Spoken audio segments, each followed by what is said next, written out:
Kolbrin Bible, Book 5, Chapter 33, Myth or Reality, Part 3. The whole chapter might retell the myth of Osiris, Isis, Horus, and Set, but the name for Isis doesn't match. MAN 33:31. I need not describe the manner in which Osiris went out to meet Neth, and how his bow, the first bow seen in the land of Egypt, won her in contest. This can be learned from the tales told to the people, which all contain within them a core of truth. I will not indulge in the recounting of such tales. They can be found in other places. The bow Osiris gave Neth as a pledge is the same as that one upon which men still make oath and pledge their word. MAN 33:32. Osiris did not at once take Neth to wife, and this is little understood, but it was a thing that could not be done in those days. At first she was adopted by him as his sister, according to the custom. Later, men called her Asita, she being the same whom men call Osiris in these days. This is a name of the same meaning, for in the tongue of the old river people, the name became Ness. Later, this was changed to Neset, which in the old tongue meant she who was Ness. Then it was ordained that Osiris should marry his sister, and Osiris gave birth to the man-child Hori. He is the same after whom the kings of Egypt, even in these days, take their title, for he was the first true pharaoh, though others may disagree. Chapter 33, verses 31-32. Is Osiris really the god Osiris? Then his wife would be the god Isis. But in this story, she was first called Neth. They agreed to marry, but it had to be worked out. So Osiris adopted her as his sister, and she was known as Asita, who in the writer's time is called Ositis. It explains that in the old tongue, they mean the same thing. Could the name imply some status like sister?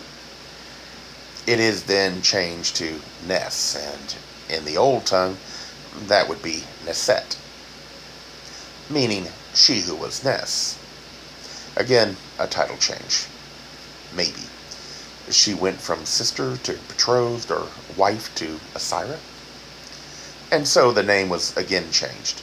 Eventually, he marries her.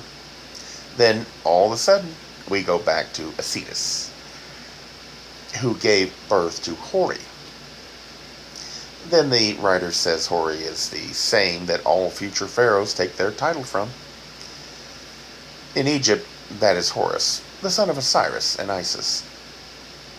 Why in this one verse did we start out with Neth, then Asita, then Ness, and then back to Osiris?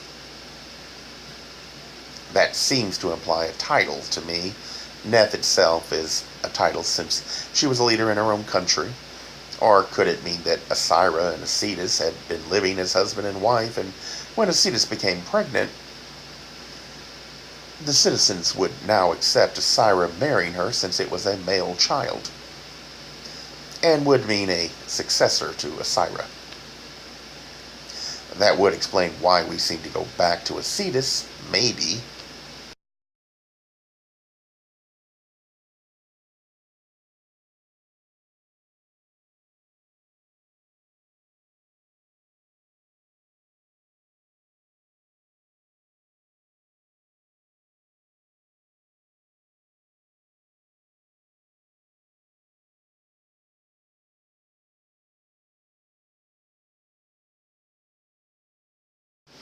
Many died, and this is when the survivors begin to believe in mummification.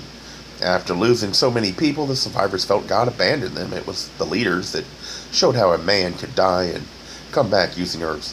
So the people believed the loved ones are not gone. In verse 29, it mentions Osiris met the woman, but does not say they fought, and later he adopts her as a sister. Eventually they get married and have a son, Hori. Osiris, after death, was mummified to assure the population that the divine essence he had would not leave the mortal world. This is mentioned in verses 33-24. In this chapter it says mummification had been only for a few, but that had changed. Verse 33:27.